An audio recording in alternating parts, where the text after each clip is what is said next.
ম্যাচটা আমি হোটেলে গেছি সোনারগাঁয়ে, যার পরে আমার চিনি না কেউ, আমি স্কোয়াডে আছি জানে, এমনি শুনছে।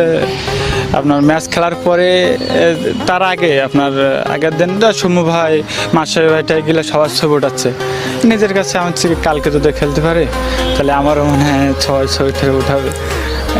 পরের দিন আমার দেখি আমারও ছবি বাজিকে ভাইয়ারটার ছবি উঠায়, ছোটো ছোটো ফিসকি সবাই। আর সেই সময় নিজের কাছে ভালো লাগতেছে আসলে আমি